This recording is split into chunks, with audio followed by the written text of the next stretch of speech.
I'm still a little bit sick, so I hope you forgive me if my voice gives out during this segment or during this show today because I'm coming off what is the worst sickness I've ever had in my life. So forgive me if I don't sound right or if my voice goes bad at an inopportune time.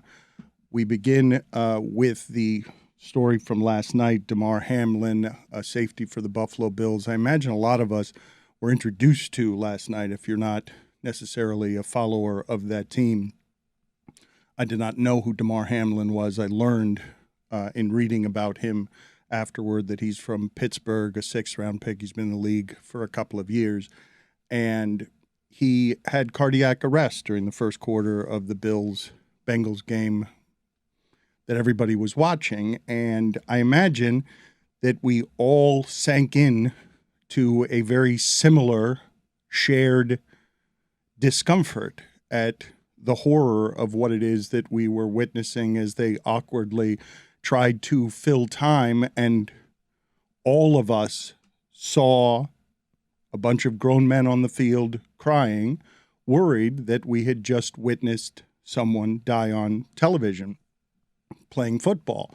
He went into cardiac arrest, and his heart was revived after CPR, and one can only hope today that his athleticism, his youth, carry him through, and he can overcome something that left us all, I imagine, in a very similar state of worry that we had just witnessed something that we have not witnessed in sports. We have heard of a Baltimore Orioles pitcher, Steve Beckler, dying jogging during spring training.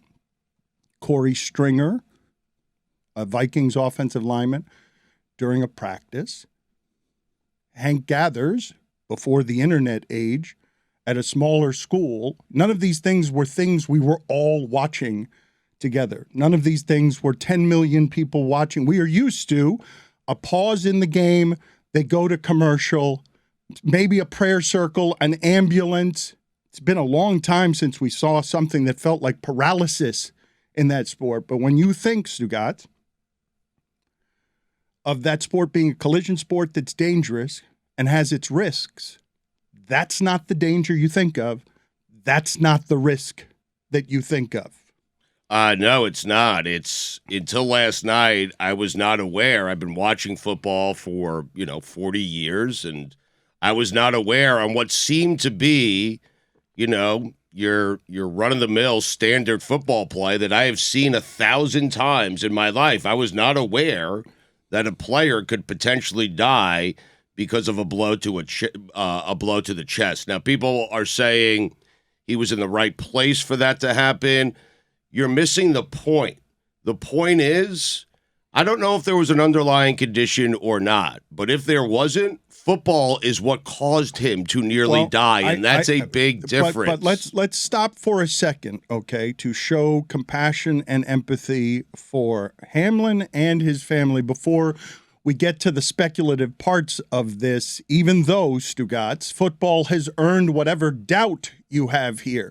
If you did fear this risk as one of the dangers in the sport, my imagination is that that's not what it would have looked like, because Stugotz is correct that hit was happening all over a weekend where we were enjoying the holy hell out of college sports and professional sports. That hit didn't look any different than any other, but it's a collision sport with no weight classes. And we learned last night, you hope he recovers from this, but we learned that, yes, impact to that part of the chest can cause what we saw, which was an otherwise routine hit. Hamlin gets up, and then he falls down. And as he falls down, I don't think, Stugotz, any of us watching are thinking cardiac arrest. We're thinking concussion. It was, you know what, Dan? There was something different to that. I know, hindsight is 20/20, and seeing their reaction a couple of minutes later, the players' reaction, which was certainly different than anything I've ever seen. He stood up. The player stood up. I remember with Tua, it happened on that same field. Tua stood up. He tumbled. It happened down here in Miami as well, where he just couldn't get his bearings and his footing straight. This guy just collapsed. He stood up like he was going to like get in someone's face, and then he just collapsed. And so it just felt different, and it looked different, at least from where I was sitting. And, you know, you have those conversations with your wife, your kids start texting you, because we've never seen that before. I've never seen that before. And it was jarring for me to see. It was. It's also something that all of us were watching, waiting to see first, because stugotz, we're used to part of this. We're used to on the red zone when someone's injured, they go to commercial. When they keep things moving in that sport very well. That would have been the last regular season game of the season back before they extended the season a game and told us that health is a primary concern. We know that health is not the primary concern in that sport. We know that some of these people, not Hamlin, some of these people get paid the way they get paid because of some of the risk involved. But again, everyone listening to this, even though we've talked in the hypothetical, and it's a lot easier to talk when it's not quite this real, stugotz, we've talked in the hypothetical of what slows football down, and we have said it's only if someone super famous dies on the field, because you saw the reports initially afterward that the NFL was going to go back to business as usual, trying to get into the game 5 minutes, 10 minutes later. And the players, it was reported, said absolutely not. And the coaches said absolutely not. The machine can't keep moving, but the machine usually keeps moving. Yes. The machine usually keeps moving. They didn't stop Mike Utley's paralysis game. Even if there's a stretcher and an ambulance, the machine does keep moving. But Dan, when I saw Mike Utley or Joe Theismann have his legs snapped by Lawrence Taylor, or I've seen guys go down and they're carted off, I've always just said, hey, that's an inherent risk. It's part of the game. That stuff happens. It's a violent game. But again, I think what was jarring to the entire country, the NFL, Josh Allen, the players, the coaches, was normal play, standard hit to the chest. Oh, that can kill me. Oh, wow, that might require me needing oxygen on the field. And yes, he was again, I'll say it, he was in a great place. All the equipment, the best doctors, everything there that was needed for him to be taken care of correctly was at his disposal. But the problem for the NFL is if football is what caused this to happen, there's no underlying condition, then now you have players who are saying, Josh Allen is sitting there going, hey, I play a violent style of football. That could happen to me, or I could do that to someone on an opposing team, and that is frightening, I think man. Everybody out there plays a violent style of football. Right. It's inherent to what it is that we're watching. The hospital, they got him to the hospital within 16 minutes. I would say to you, though, stugotz, as we talk about a collision sport without weight classes, and we talk about the discomfort we all felt while watching. I'm assuming that most people watching are doing what stugotz is doing today. Did football do this? We've talked to Thomas Jones and Sam Shields recently about not understanding at all, stugotz, at all, what these human beings go through to play that sport with sleep problems and breathing. And you saw Derek Carr. Derek Carr has to leave his team, cares so much that he cries, and when he's crying, talking about losing, he's saying the pills, the things we have to do to sleep, to keep our bodies right. We don't have any earthly idea. When Jay Glazer is reporting, Tua didn't remember the mistakes that he made the day before. He has no recollection of it, and it alarmed the coaching staff, and they put him in the concussion protocol because they're trying to care about the players, but there is the oxymoron here of you're trying to keep a violent game safe. That isn't a thing that you can do when that's the hit that has the possibility of taking anyone out. But I wanted to talk with the shipping container and the audience about what you were feeling as they now have on ESPN 3 hours of broadcast to fill. And when I see them go to Adam Schefter and Booger McFarland and Susie Kolber, because no one can prepare or expect this, they look broken. Booger McFarland looked like he wasn't comfortable in his own skin being on television talking about this. And I really don't feel, Stugotz, that any of us watching consider, you can't love that thing the way you do and watch it the way you do if you consider that that's one of the risks, that we're all going to be watching at the same time, wondering if for 3 hours we just saw somebody die on television.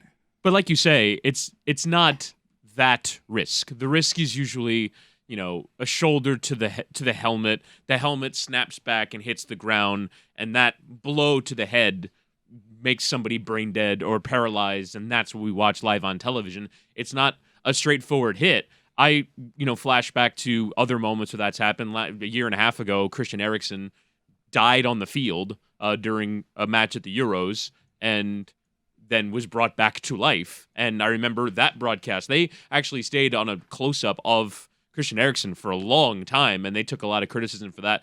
And in terms of like how we experience that and how the people on television experience that, we're all just sort of dealing with a collective trauma. And so you see people like having to go at the NFL for full, why haven't you canceled the game yet? Cancel the game. And people criticizing what people are saying on TV, going to commercial, staying on commercial too long. How come you're not bringing us information? Just go to some other programming. Like what happens in that moment and what everyone is sort of waking up to that was watching that game was we all experienced a collective trauma together, and we're trying to emotionally compartmentalize a helplessness. And you want to blame somebody because we're all feeling something similar, and it doesn't feel right to have an Applebee's. Nothing feels right. Nothing. After you've witnessed that, there is no feeling right. I saw a lot of praise for how ESPN handled the filling of all that time. I had to turn the television off. I after 15 minutes, once I realized, Stugotz, that the players are on the field crying. They're reporting that this is CPR, that this isn't the accepted risk that we've become somewhat numb to, which is sometimes they go to commercial for 3 minutes with a player on the field, and you don't know his condition, and you don't know how scared everyone is.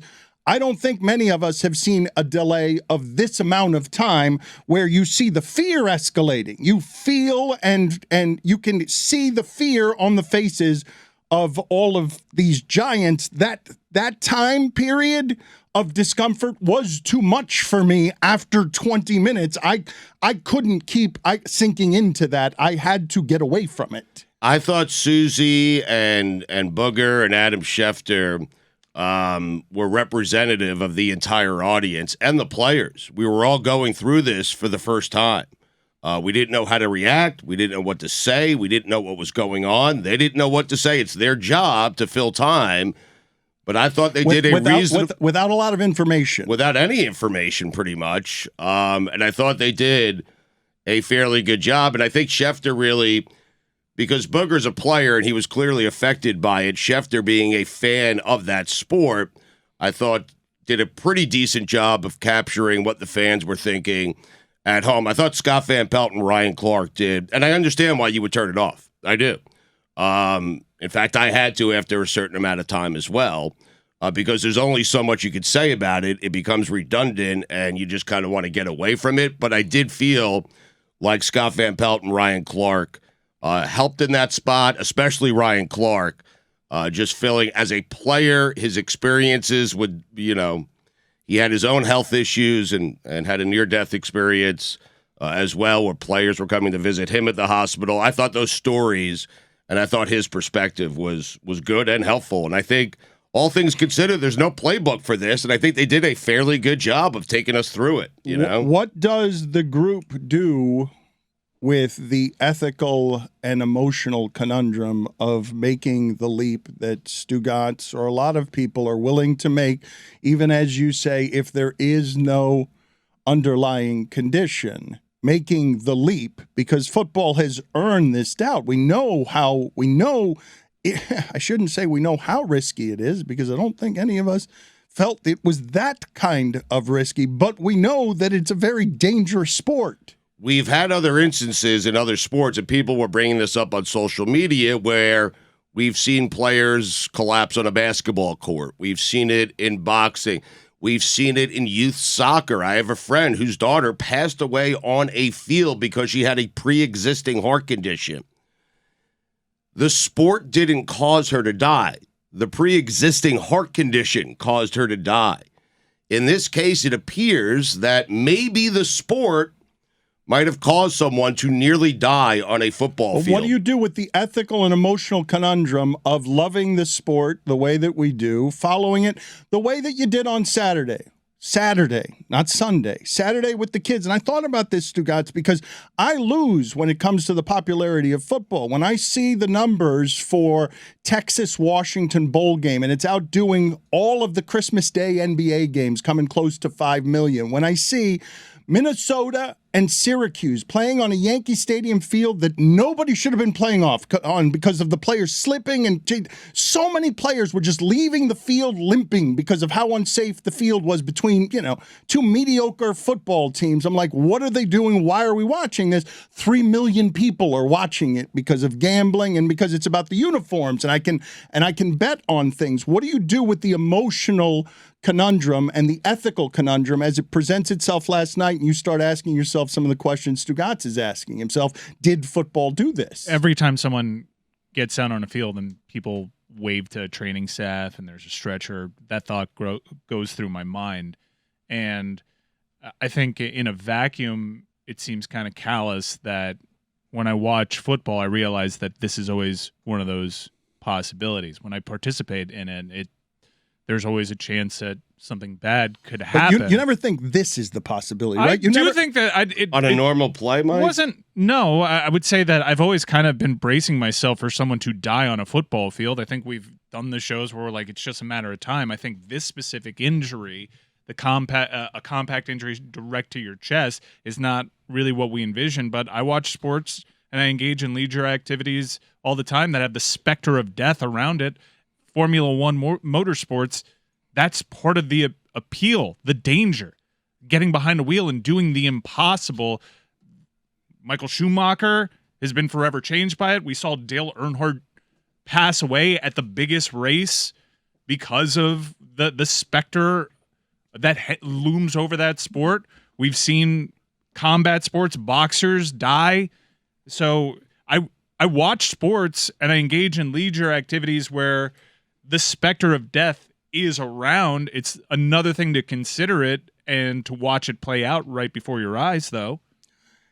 And the way that it happened, right? No matter how we've discussed this in the hypothetical, that's not how it looked in your imagination. None of it is how it looked in your imagination. I've seen it in other sports. Hockey's had a couple, whether it be an artery opening up or injuries to the chest where players undergo cardiac arrest. Chris Pronger, Jay Bouwmeester, Roy just reminds me. So the Florida Panthers have had 2 of these. Christian Eriksen was a different type of injury, but you would think that football would be one of the more likely sports in which we've had to deal with this.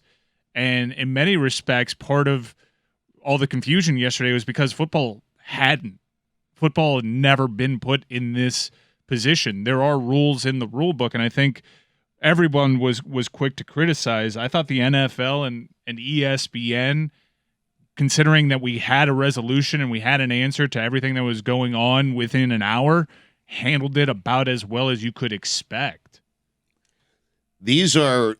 What was jarring last night was it was a standard play. So to kind of translate that over to another sport like hockey, it would be like, just a hard check into the boards or forechecking or something like that. Well, Chris Pronger's was a slap shot to the chest. Yes, it was just right. like at a high rate of speed. And I think in baseball, they now, like in youth baseball, some kids play with a little something over their heart because it's the direct impact to the heart. Like at a high rate of speed, usually from small objects that often causes something like this. Right, but that's not an everyday occurrence in hockey. You don't see it in every single game. In fact, you don't see it really at all. Just a puck to the chest, right? I mean, players put their bodies on the line. The play we saw last night, to Dan's point, we saw 1,000 times just this weekend alone. It's a normal football play, and I did not know. Maybe this is my ignorance. I assume that this is also the ignorance of the audience, but maybe it's not. I simply did not know that could happen Same. that way, that a hit to the chest could do that to a young, healthy athlete is not something I thought could happen in football, because I'm assuming that's always happening in football. I'm assuming that you don't want to spear with your helmet, but I'm assuming that somebody's getting hit in the chest with a great deal of force on every single play you're watching in football. You mentioned that football doesn't have any weight classes. This is a defensive back making a tackle on a wide receiver. This isn't one of the big guys. This isn't a size advantage. It just hits him in this area of his chest that made something happen that we've never seen before. A historical outlier, to say the least. And again, I think everybody did pretty well. Everyone was so quick to jump down the reports that they're giving the teams 5 minutes. I think they were giving the game just more time to figure out what to do. I think they didn't know what to do. I think you're right there, Mike. Yeah, I think everyone was quick.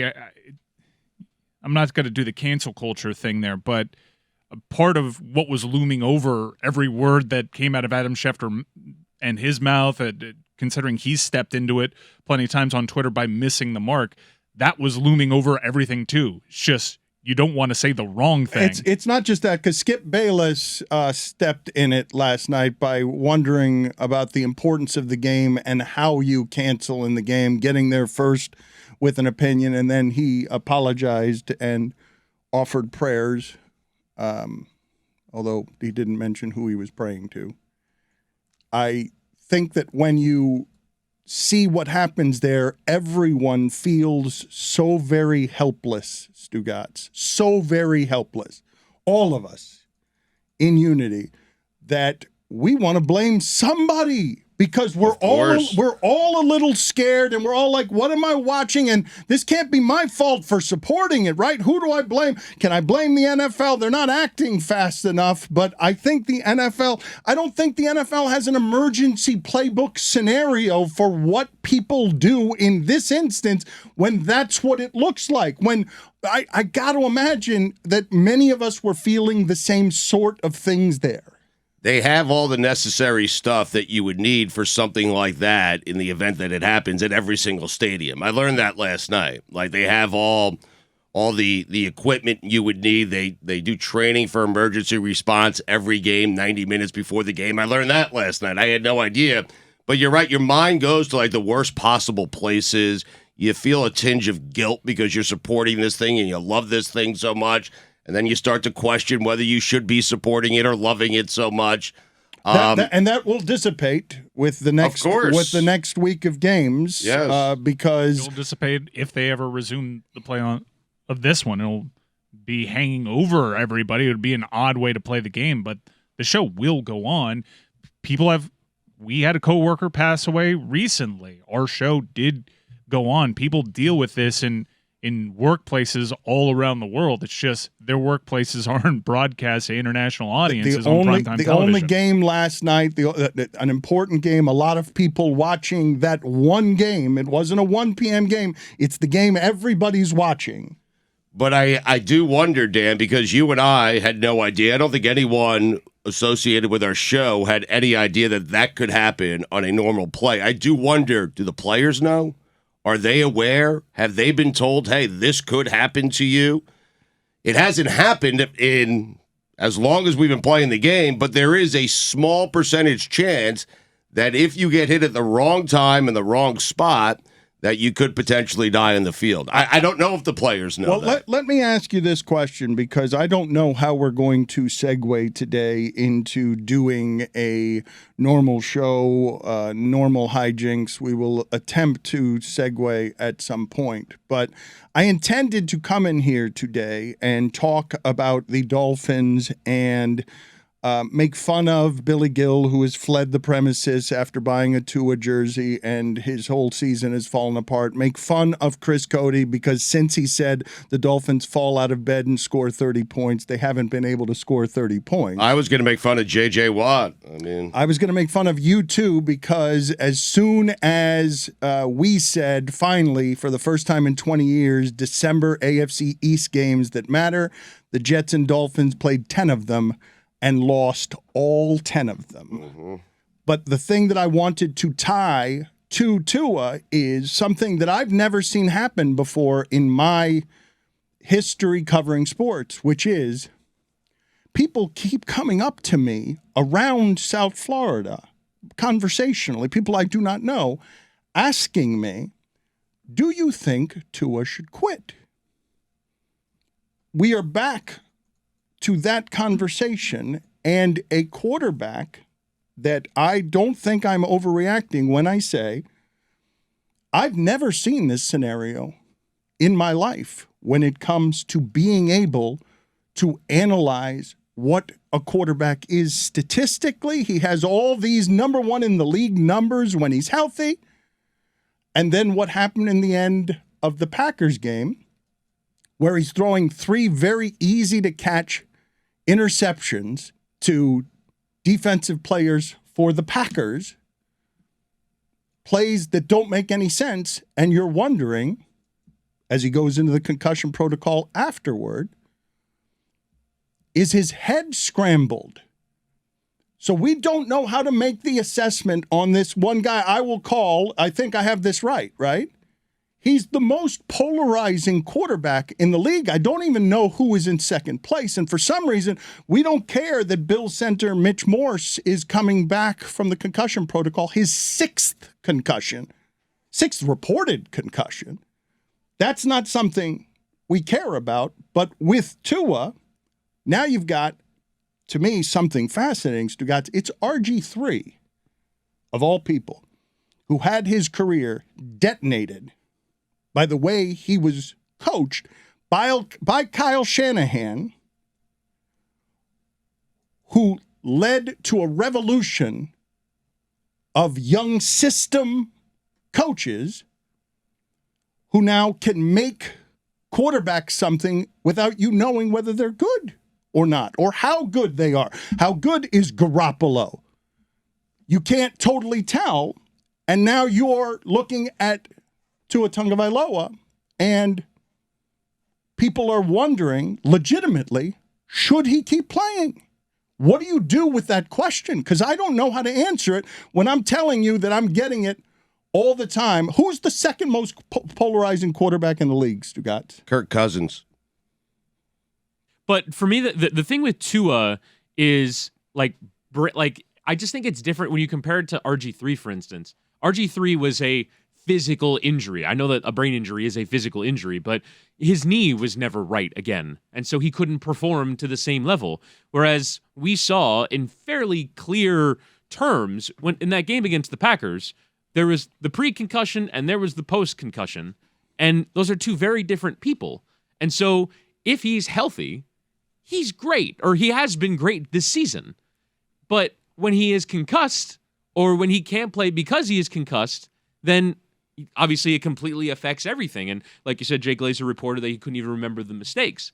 And that's a completely different dynamic as far as injury is concerned. And it's also interesting, like we have Ricky Williams on the show, and Ricky Williams just sort of flatly said, I'm not sure football is for him. And he doesn't say in a callous way, in a man's man, this is a bravado sport and you have to be tougher than everyone and he's not tough enough. It's just physically just might not be for him. And it's wild, like, as you say, how pervasive that is as a part of the conversation as it relates to Tua, because it has nothing to do with his physical abilities to play the sport. It has everything with his brain just can't handle it. And that's a completely different dynamic to anything that I've seen, at least. I have some people who know about these things saying he hasn't been taught how to fall, that they teach you in mixed martial arts. It's one of the things that you learn earliest, how to fall. I don't think the analysis around Tua has been very sound. Why are you making a face? I mean, I thought we were talking about Donovan Mitchell. Sorry. No, I just think about the way Tua fell on that concussion. I don't know how you could mix martial arts tuck and roll on that one. I mean, it just There's was a correct way to fall. That no, but seems... in general, sure. Right. That play, ain't no way. Right. Ain't no way, man. I don't care if it was Bruce Lee. If he got caught like that, you're falling, you're hitting your head like that. I like the idea of a quarterback, though, that's just got that ability that anytime he's sacked, he like spins up and all of a sudden he's Brady. pointing at the defender. Brady's the one, right? Russell Wilson has had the ability of moving around the whole lot without hitting himself that way. It finally caught up to him, and I think we're all kind of learning as the NFL moved back towards, okay, maybe height doesn't really matter and size at that position doesn't really matter, and we're starting to see smaller quarterbacks maybe have shorter shelf lives. We're wondering what's happening with Russell Wilson. Everyone's saying what a huge part of his game is being able to roll out, and now he can't do so with the same type athleticism because of all the hits he's sustained. Tua, RG3, Tua's not as small, but these are still not your prototypical NFL quarterbacks. And those two in particular had this weird gene of getting ragdolled in ways that kind of stick out. Brady's the one that says it's not, rolling out or whatever. It's like he goes limp when you hit him, right? Even defensive players say, like, when you hit him, it feels like a noodle. Trevor Price says that when you hit Ben Roethlisberger, it felt like you were running through glass, and when you hit Tom Brady, it feels like water's moving.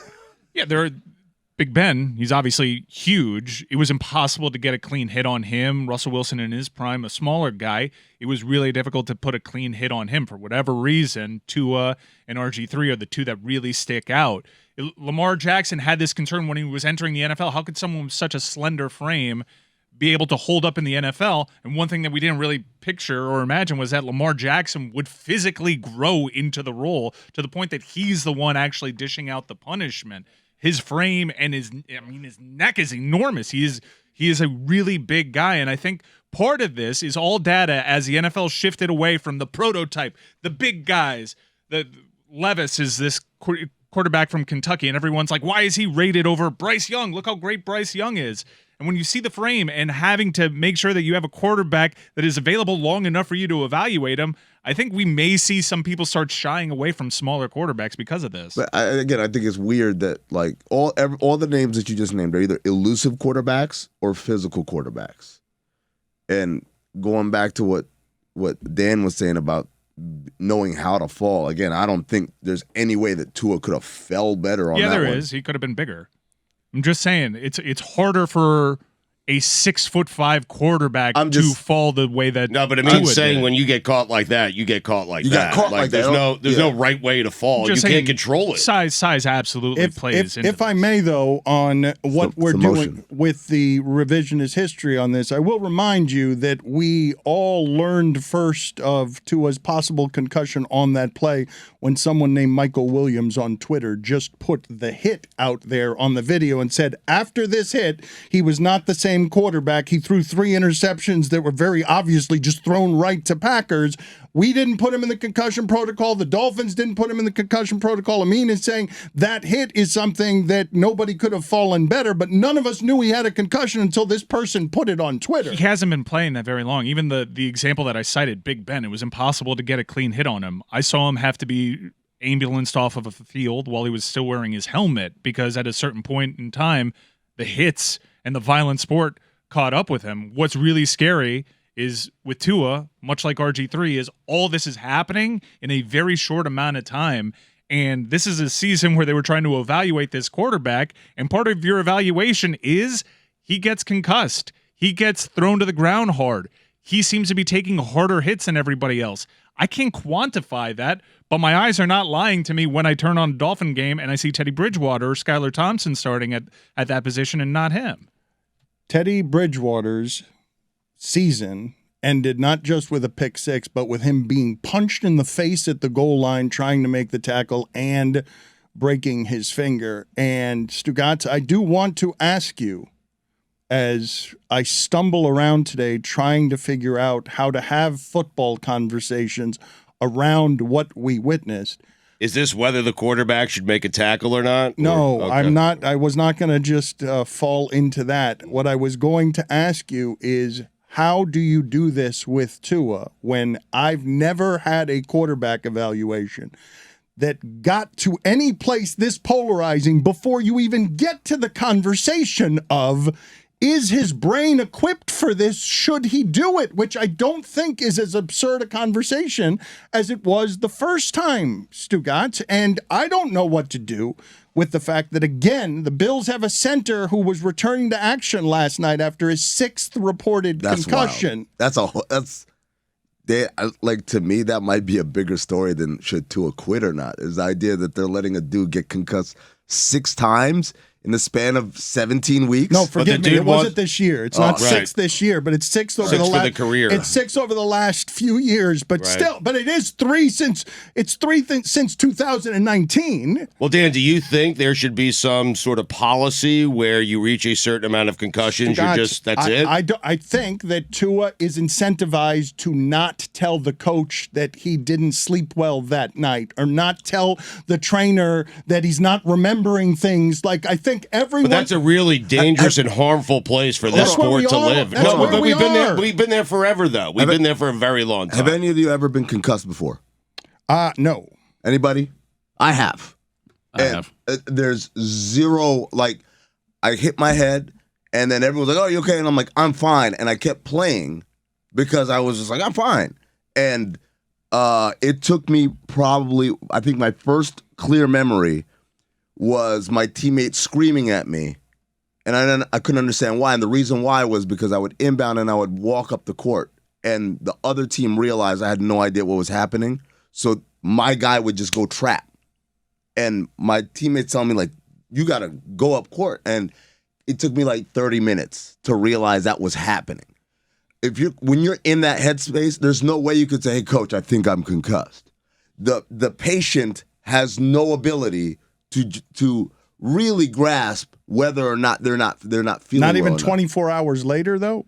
No, I mean, if it's I don't think I had a bad concussion. If you're talking about stuff that he's having, no, probably not. That's why it's so important for the support structure, not because guys are tough and they're not going to admit it or what. I mean, that surely factors in. But more importantly, you don't know. You're in a fog. You have no idea. And it's not necessarily, well, it can play into it, the quantity that you take. Luke Kuechly hung him up after 3 known concussions. It's the severity of these things. And I do think that what Ricky, not just because he played the game and his experience, lends credence to it, but it certainly has a lot of merit. Football, there's plenty of all-time greats that decided football no longer for me. Calvin Johnson, Patrick Willis, Rob Gronkowski, all these players, Andrew Luck, all these players just walking away because of things that they dealt with that we know, and also things that we don't know. And some of these guys are specimens. When you look at them, they're monsters. Luke Kuechly, his neck was immense, and they don't look like Tua. And I do think that you have to consider all these things. The most important thing is figuring out if Tua is okay, because he didn't remember those plays, and he's suffered high-profile concussions already this season, and his future in football is going to need to be discussed with his doctors and his family, because he's shown a proclivity to get concussed. It's irrefutable. I mean, you said there are times you just don't know. As an individual, you have no idea. But I think in Tua's case, or in football players' case, they know that they might have one. They also might not. They suffered a hit that was hard enough where maybe they sustained a concussion.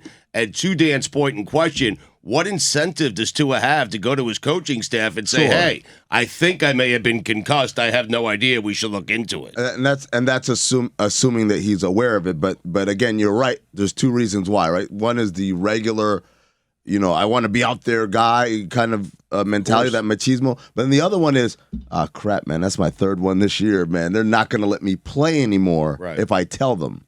The part that I want to come back to with you guys, though, because Tua was left off the Pro Bowl before he got injured. People were mad about that. He has the highest had the highest passer rating in the league. It was Mahomes, Burrow, and Allen. You had the number 1 passer rating, pass to TD to interception ratio, TDs per attempt, number 1 yards per completion. Like, all of his stats, Stugotz, his stats.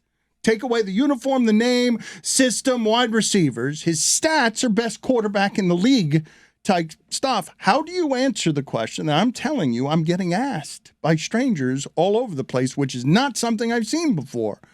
Should he keep playing? I don't know how to answer it because... Well, why would you know how to answer it? But they're asking the question with a concern for him, like that they don't want to watch. They don't want to see what happened last night. They already got scared. Stugotz, we talked about this. After his fingers were splayed in front of his face, you guys were scared the next time he ran in the open field. And so I'm asking you the question as you do the evaluation at a franchise position.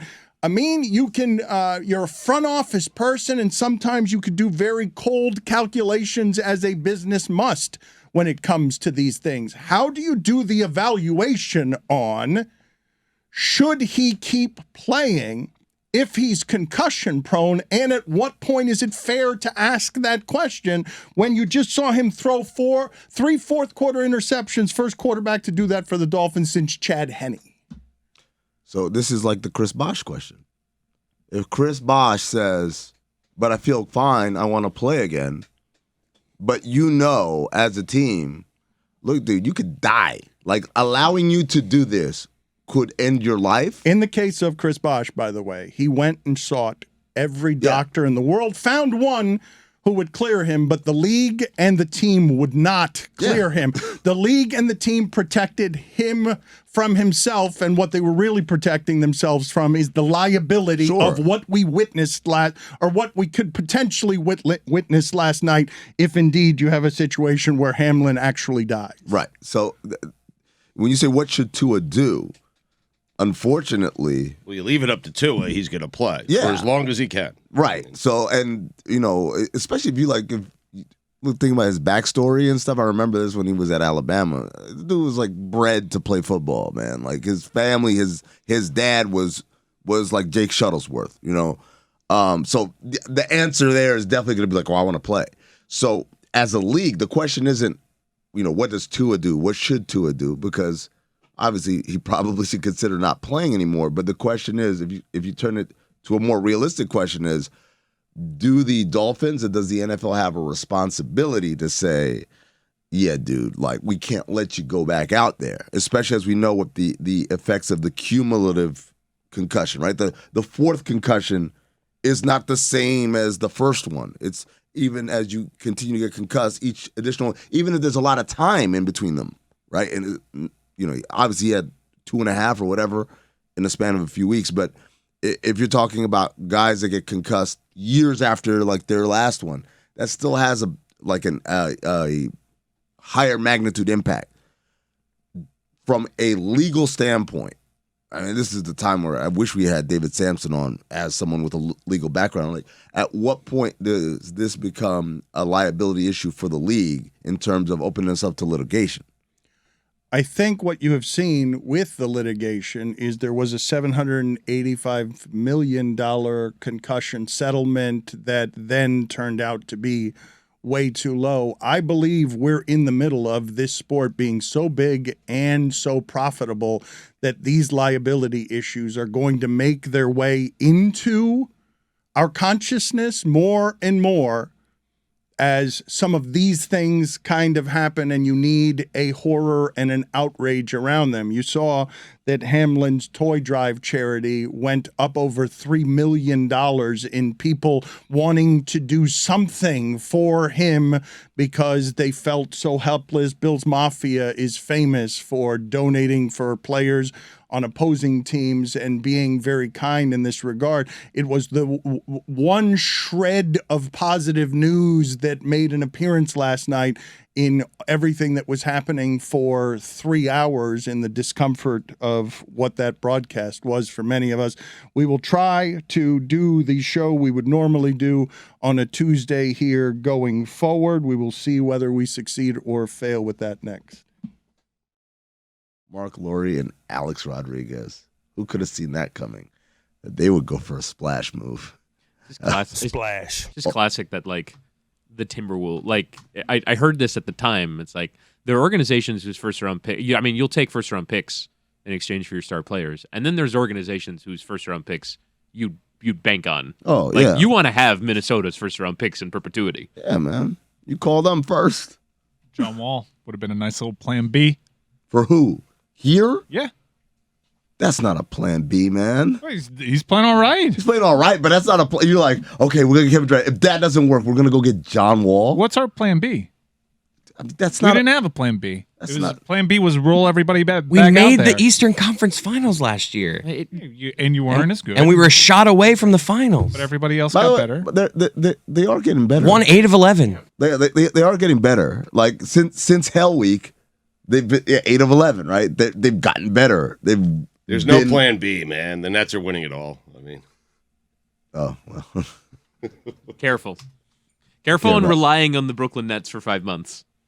I'm It's gonna a rely on it. long, it's a long time. Hey, man. It's a long time for them to be reliable.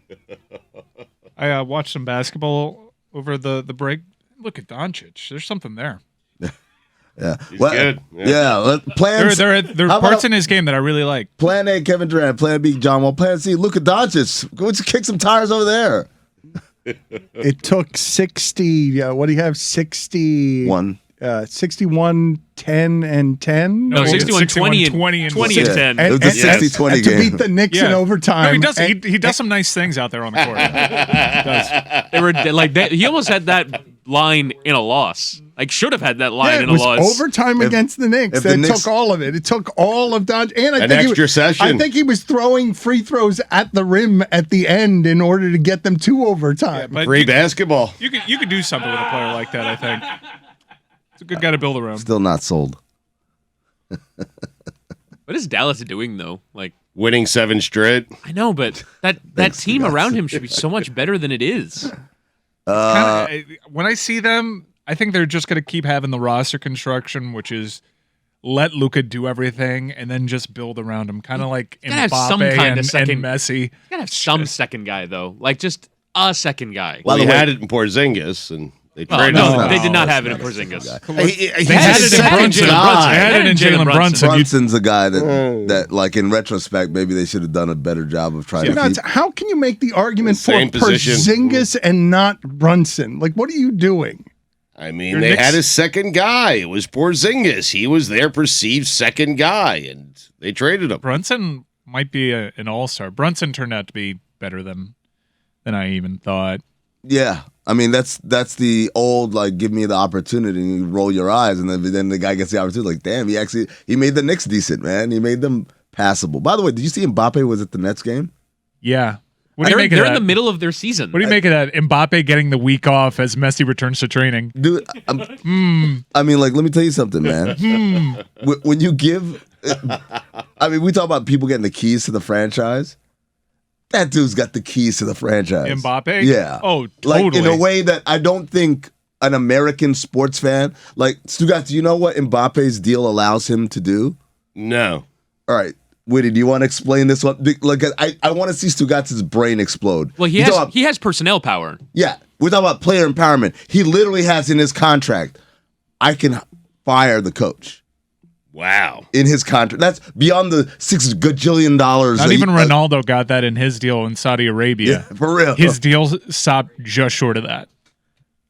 It is frightening to think about for someone, by the way, who's 23 years old. Can you imagine like the emotions of a 23, 24-year-old after a bad game? Like, I saw the tweet on the timeline. I'm like, even for Mbappe, there's no way he's at the Nets game. the Nets I just game. saw him hit the Yeah. winning pen when Yeah. they were down to 10 men like 2 days ago. They're in season. They're playing a game. There's no way he's at They have that a cup game. match on Friday. but There's no way. it reminded me a little bit of OBJ playing for like the Giants, but living in LA or whatever. There have been times where Odell Beckham Jr. when he was playing was in Miami. I'm like, how is this even possible? Are there 2 Odell Beckham Jr.'s? I didn't understand how he could just be in like his planes were faster.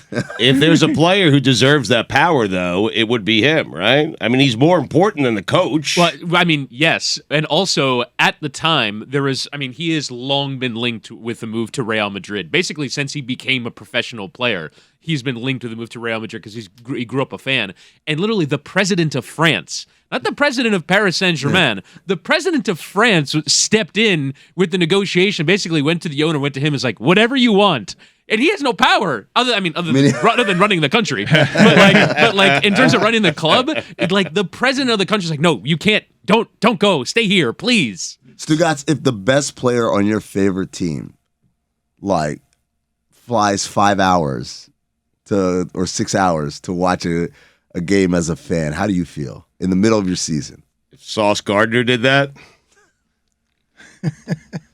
He's earned it. he has. I mean, there's no Really question. Yeah, and he has earned the ability to fire Robert Saleh if he wants. I mean, that's how good Sauce Gardner has been. I'm good with it. There's only one story over the 3 weeks that I was out. There is only one story that I missed getting to. Mike thought it was Chandler Jones catching that ball and running in the other direction in the Patriots game, but it was not. The one story I missed, it wasn't even that amazing World Cup final.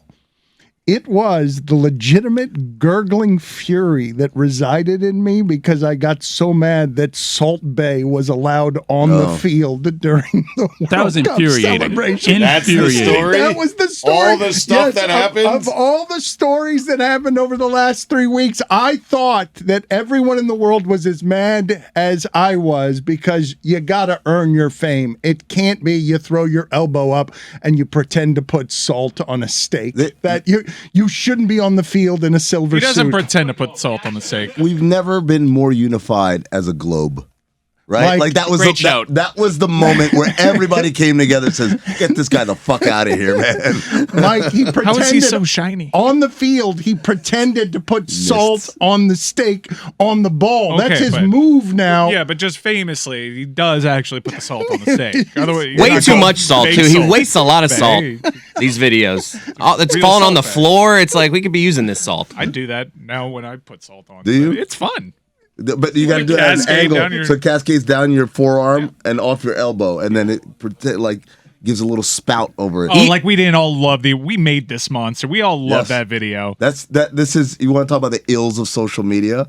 Like, that was it. That was the moment everyone said, maybe we all need to get off our phones. Even he was annoyed with himself. That's how consensus it was. You could see in his face. He's like, why am I here right now? What am I doing? I just wrestled the World Cup away from someone who actually As he won won it. it. Of all the injustices and indignities going on all over the globe, I'm not sure that there's anything out there to unify us more than our hatred of people with unearned fame.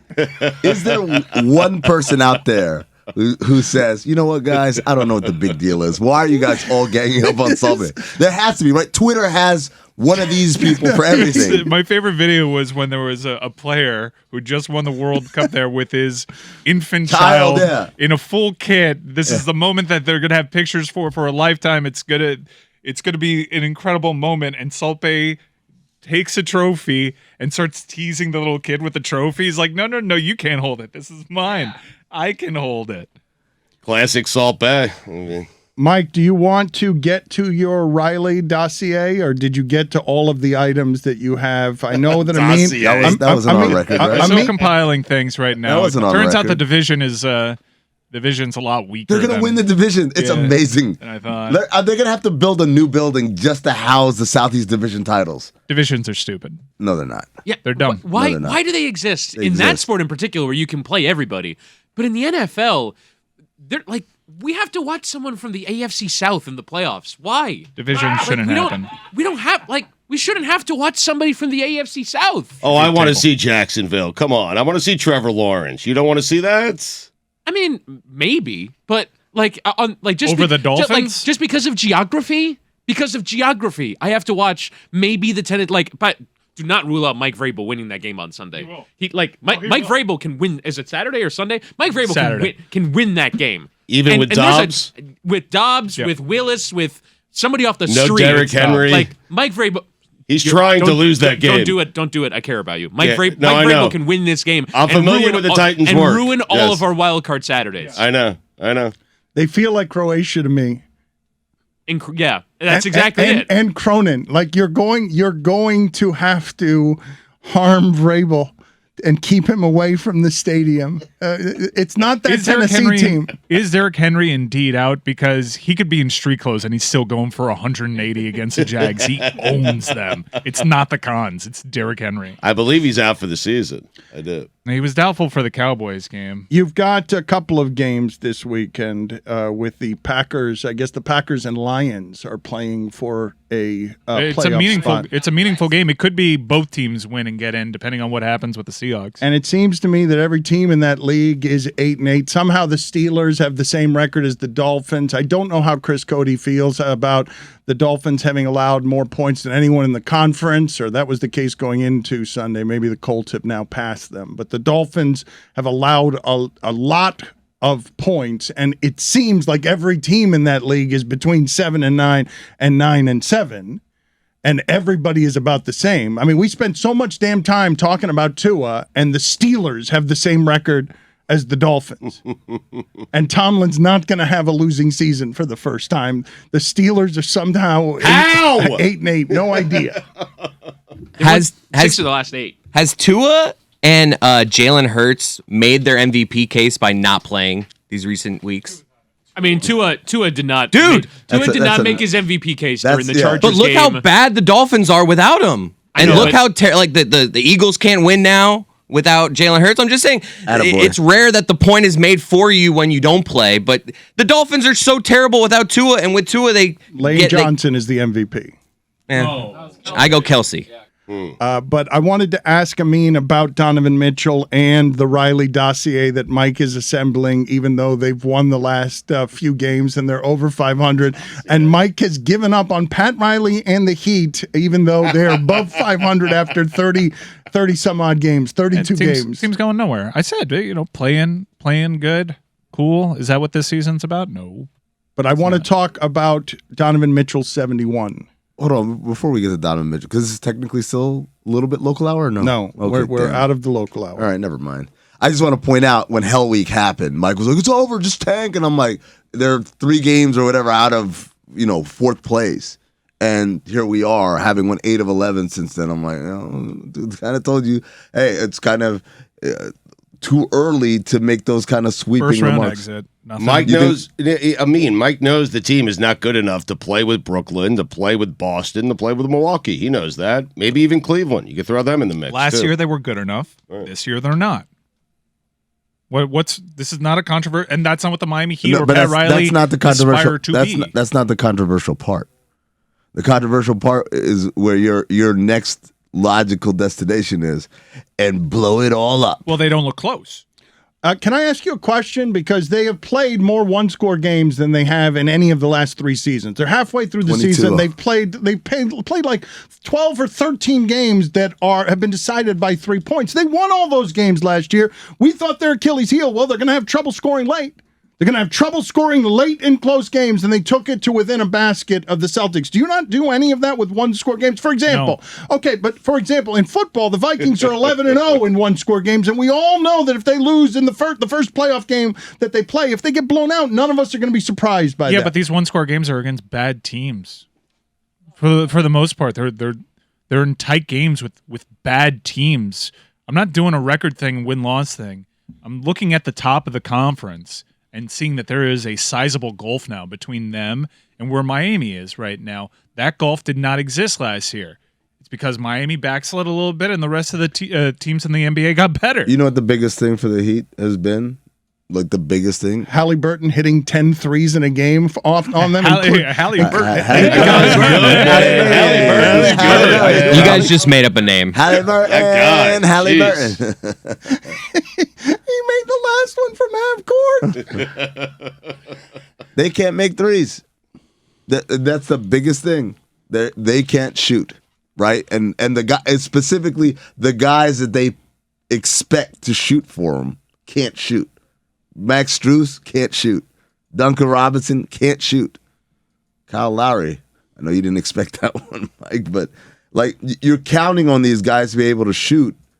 And this team that went from number 1 in the league in 3-point shooting last year is like bottom 10. I keep getting in the way of it, and Chris Cody's wiggling off the hook. What's up? They don't score 30. They haven't scored 30 since you Thought said we were that. talking about the Heat. How does Duncan Robinson have the most 3-pointers in Heat history? Vashawn Leonard would like a word. So would Dan Marley. Thunder Dan. I can't believe what you tried to do with it was say. Oh, what did I do? If anything, Tua's more the MVP Oh, now. No, that was brilliant. I mean, that was dude, brilliant. they are 1-8 without him and undefeated. What's the They numbers? were bad it's- with him. They're lost 5 in a row. Dude, I love how He I'm was being out mocked there. for saying that at the beginning of the season, the Dolphins had a good offense. What a limb I went out on early in the season This saying guy- they had a good offense. This guy had him going to the Super Bowl. I still do. Wasn't that? It was the confidence to say, I know they're going to score 30 They every did game. the first 6 weeks of the season. But they were doing that against bad teams. Ah, Chris. I'm with you, man. I hate when I say like what's happening, and then when it stops happening, people are like, "Oh, I thought you said like."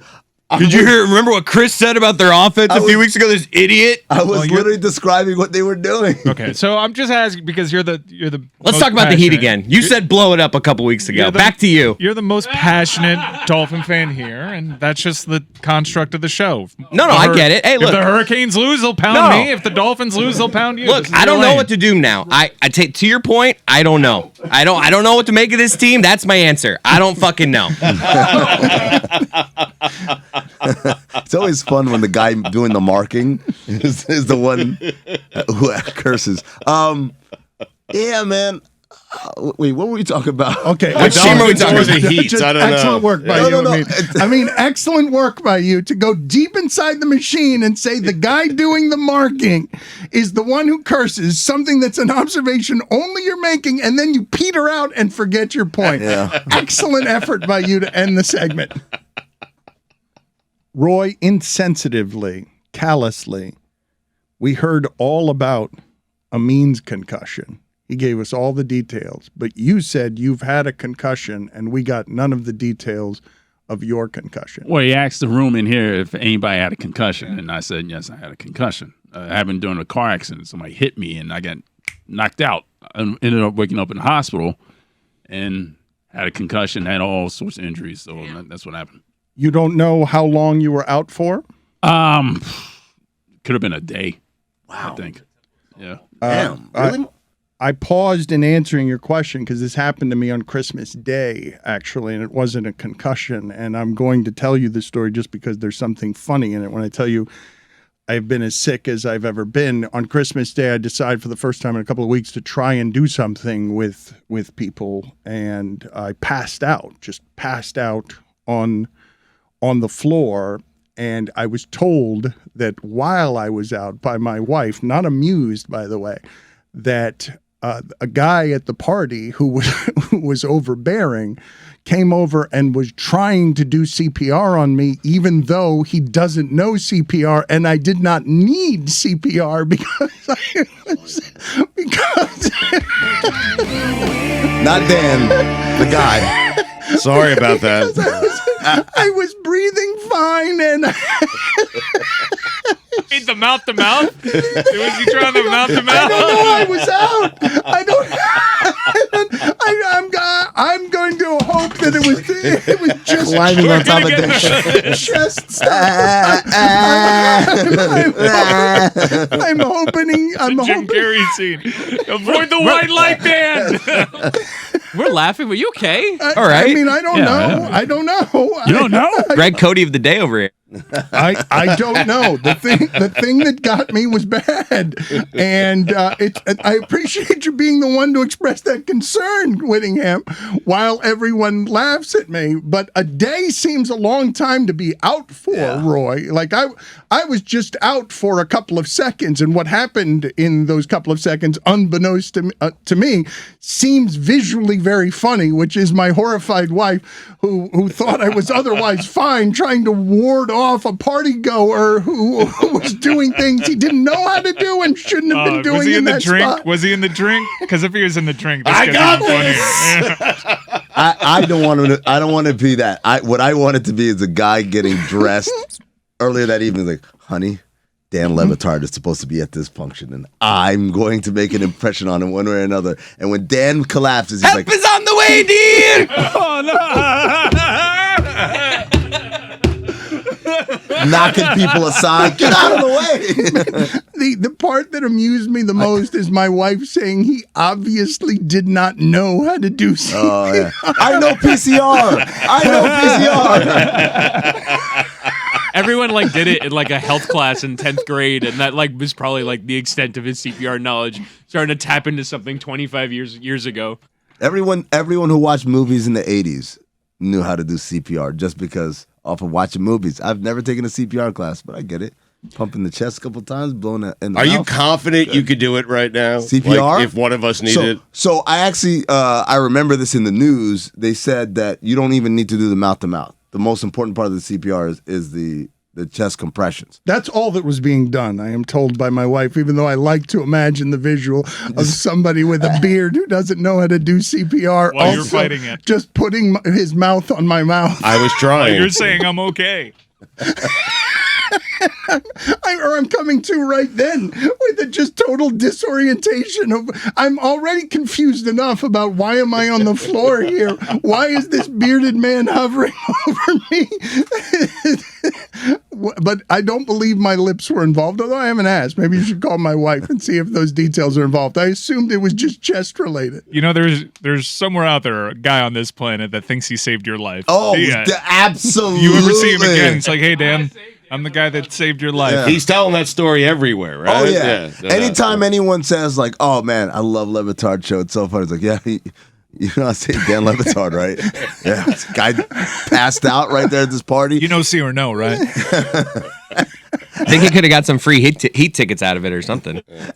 Everyone was panicking. I said, stay calm. I know PCR. And then I leapt into action. You wouldn't believe it. His wife was hysterical. She was like, get off. I said, don't worry. I know what I'm doing. And then he rose up and you know what? Son of a bitch didn't even say thank you. I didn't say thank you. That's true.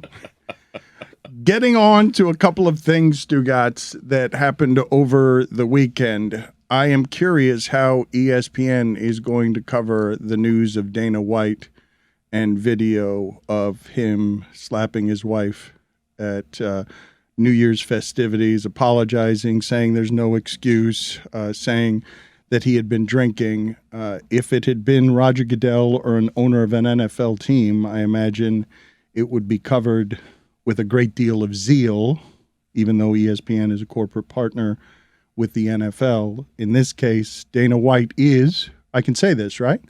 He's the face of the sport. But he's the most famous person in the sport, too, is he not? The most famous person in the sport, even with all the fighters, because he's the face and voice for a sport. If he's not, he's close to it.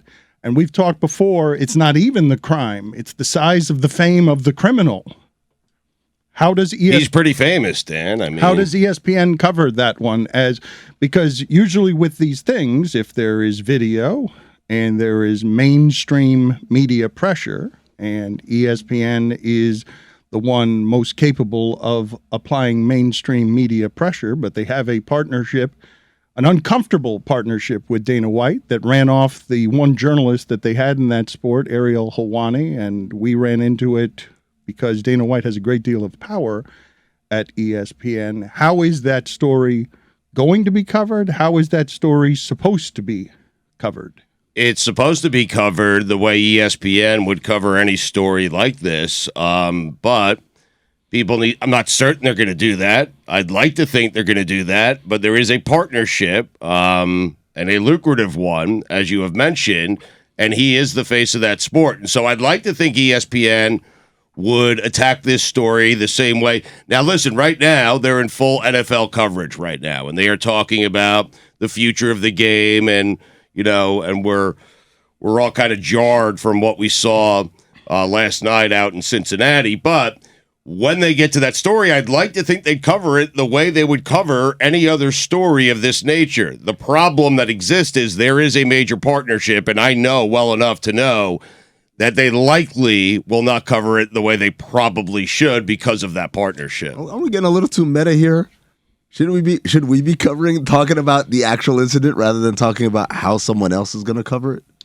Yes. I mean, I get the interesting. Well, no, but that's an I get interesting twist that they have a court. Sure, they have a absolutely. They have a partnership. the conflict of interest and all right. that. Yeah. You're right. I mean, but I did skip a step there. You are right. The reason that I skipped a step, flimsy though the excuse may be, is this doesn't stay in the news stream unless there's media pressure. There needs to be a media pressure. There needs to be a media outrage about this in order for this to have.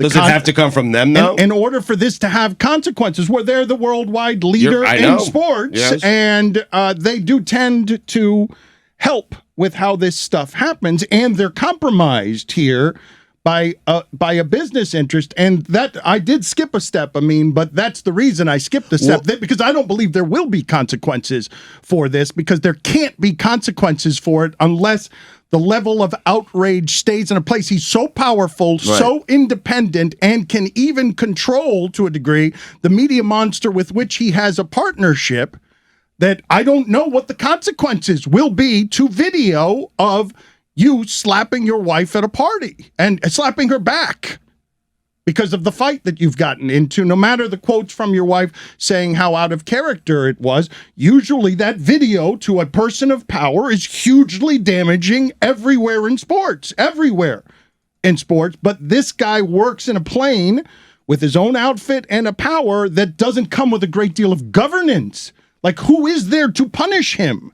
And if it happened with Goodell or an owner, he's not a commissioner, but if it happened with Goodell or an owner, do you imagine that it would be quiet? Because I don't. I don't imagine if we had video of that, it would be quiet. I kind of feel like it might be quiet. It might be quiet, man. From ESPN or from... It would not be quiet elsewhere. Man, I'm telling you, man, like a lot... there is a clear double standard as far as wrongdoing goes between people upstairs and people downstairs. That's been very prevalent throughout all of sports for quite a while. And things that happen upstairs tend to just go away. And things that happen to the folks downstairs. But I mean, GMs of teams and presidents of teams, it's different. I'm not saying it should be, but it's not different. Upstairs enough. No, but Dan's talking about the commissioner of the NFL. That's what I'm saying. Like that's upstairs enough. Those people are insulated. Those people are insulated. It'd be covered though. Maybe it's not covered the way. Not usually from video. Not usually from video. It's easier without video. Sure. I like my thing is I think, first of all, a lot of people have a callous attitude towards physical violence, especially it's like, oh, it was retaliatory. That's the response you're going to get from a lot of people. But then add on to it that he's not, quote unquote, one of the people on the field or in the cage or whatever. That reduces, again, the level of give a damn that people have. And then you add on to it the influence that he has over the biggest media outfit covering sports. And that puts more cold water on it. But even without all of that, I think there's still a level of, man, like we just don't care enough as a society about these things to make it so, unless we're trying to make an example of certain people. I think the society has changed, particularly since Ray Rice, since Me Too. There are a lot of people that care. And I don't know how you say society doesn't care about scandal. God almighty, does society care about scandal? Never mind. You should obviously care about hitting a woman and violence against women, and you shouldn't put in the diluters of she hit him first to mitigate. Yeah. But that happens, though. That's what I'm saying. Like, you're right, and also I guarantee you, take a stroll through social media and see how many people are saying that. I think were it not for TMZ reporting this, I would agree with you. This is swept under the rug, even if people knew about it within the UFC. But because it's out there now, I would also say for as much as Dana White does sort of rule over ESPN and partners with a fair amount of immunity, the UFC is no longer just its own company anymore. They're owned by William Morris Endeavor. And so while that is a moneymaker for William Morris Endeavor and it's a big part of their business, it is still a bigger corporate responsibility to somebody that will, in theory, hold them accountable. However, Willie Moore's endeavor is not usually held to account like the NFL is, and like these major decision makers are often held to account. So, to Amin's point, it's on us as a show with a sizable platform, and on anyone else who has sizable platforms to talk about this with real severity and talk about it in the same terms that Ray Rice was talked about. This is disgusting, and you can't hit women. Ray Rice said, I'm sorry, Dana White said himself when a UFC fighter 4 years ago said, hitting women is a no-go. Like, if there's you do no that, excuse. There's no excuse. Like, there's no room for it in our sport. In his statement to TMZ, he did do a callback on his own comments on that. Well, people are interested in how ESPN, and that's why I think Dan brought it up, because that's an interesting twist and an angle, how they cover their corporate partners.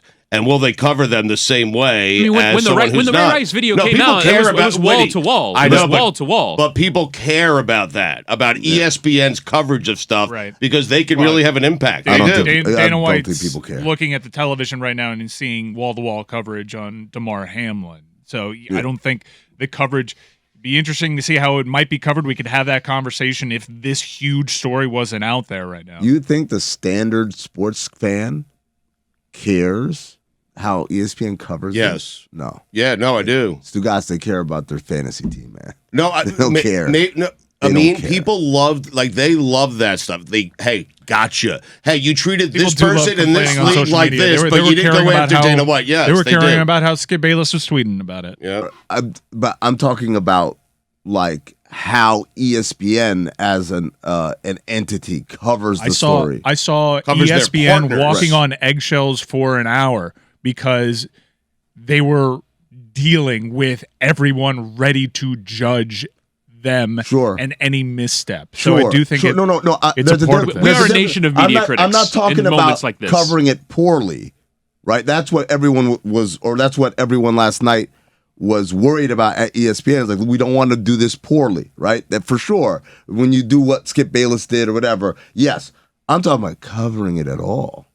You think people are walking around like, they haven't really talked about the Dana White yet. No one does that. Well, we do because we're in it. It would have been interesting on First Take to see if they discuss it because they cover mixed martial arts on that Sure. show quite a bit. How but many it's gonna people be are watching Hamlin. First Take like, they still haven't talked about Dana White yet? I don't understand. I would. They're not. I They're think. not. I People think that don't would care like certainly that. be certainly a social media conversation. First Take, ESPN didn't mention Dana White at all. That'd be weird, but because you have the Hamlin story out there, no one's going to categorize that as a misstep.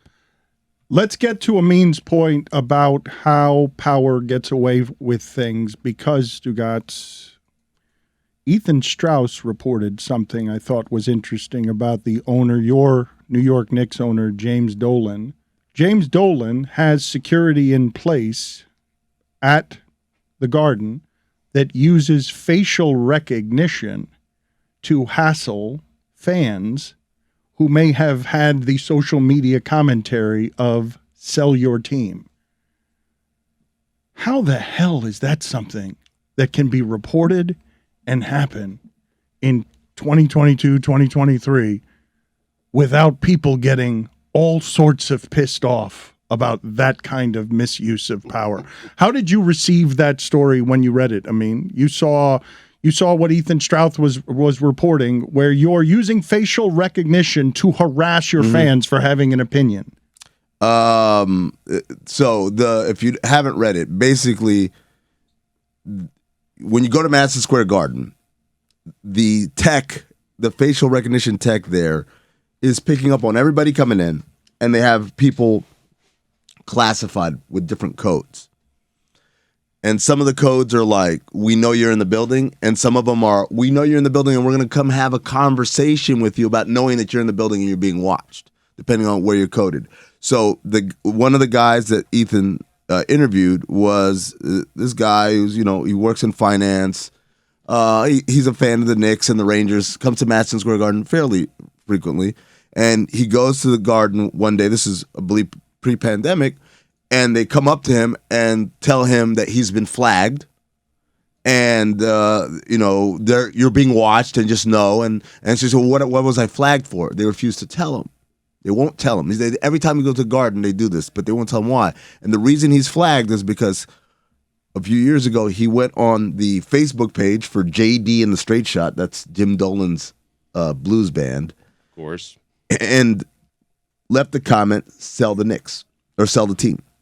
That's it. That's his crime against humanity. This tech that theoretically should be used to get unruly fans out, keep unruly fans out, people get drunk and get into fights or whatever, or at the highest level, stopping terrorist threats, right, is being used for the fragile ego of this man, Jim Dolan, because he's sad when people say, you should sell my toy. It's my toy. Why should I sell it?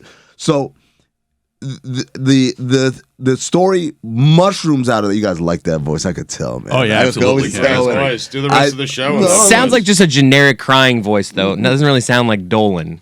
How do you know? You've never heard him talk. It does. It's a great I'm crying trying- It sounds like voice. Droopy Yeah. Dog. I'm trying to Droopy. figure out Yeah, who it it does sound sounds like. Yeah, just Let me hear it again. Let me hear it Can one you more do it? time. Yeah. My name's Jim Dolan, and I'm sad. That's because Droopy. Yeah, that's everybody Droopy. Yeah, hates Droopy. me. I'm happy. Roy. It sounded like Roy. Oh, that did sound like me, actually. But yeah, and so the other instances there's a woman who she's a lawyer. She works for a law firm. That law firm is representing a legal action against Madison Square Garden. She's not on that case. She just happens to work for this same firm. Was denied entry to Radio City Music Hall to watch the Rockettes with her kid who's on a class trip because of that. They're using it literally for the pettiest of reasons. And this is the part I didn't know. They own the Tao Group. So if you've ever been to Tao in Las Vegas or, LA or New York, whatever, they own that and they use that tech at Tao as well. It is insane. So you're flagged if you want to try to get into that restaurant. They're going to say, "Hey, Yes. you're flagged." Yes. Then We're keeping an eye on you. Yes, Stugotz. It's insane. It's insane. My favorite part, did you see their response? They were asked about it. Yes, their response is typically evasive. Not evasive. The NBA's response is evasive. It's like, people, whatever is legal in your state. That was the NBA's response. The Knicks' response was this highly inaccurate report from an unqualified blogger. And I said, okay, how people react to things tells you everything you need to know. Because, of course, they were going to be defensive and say, hey, these reports are unsubstantiated or whatever. But the extra step of saying an unqualified blogger, for someone who's covered the league for more than a decade, for someone who has the #1 sports Substack in the world, right? For someone who wrote the most read article in the history of ESPN.com, for someone who covered the greatest team that we've seen and wrote a book about them, right? Like, you could say a lot of things about Ethan Strauss. Unqualified blogger is about the dumbest piece of shit comment you could say, and it reveals everything you need to know about the person saying it. Forgive me, I thought that you meant their response to Ethan Strauss, which was, we'll get back to you. We'll get back to you. Was that is a fine. It's a $5 fine fines, for actually. coughing right into the I microphone. didn't. I took a step back. I You rolled back. coughed twice into the microphone. I rolled back. I can't help it. The mics are sensitive, Stugotz. It was your roll droopy back. dog. I It can was- cough over here. You can still hear it. I'll See cut what- you a break, $3. It was your droopy dog impersonation that made you. It makes my throat dry. You like that voice better than whiny fan? Yeah. Really?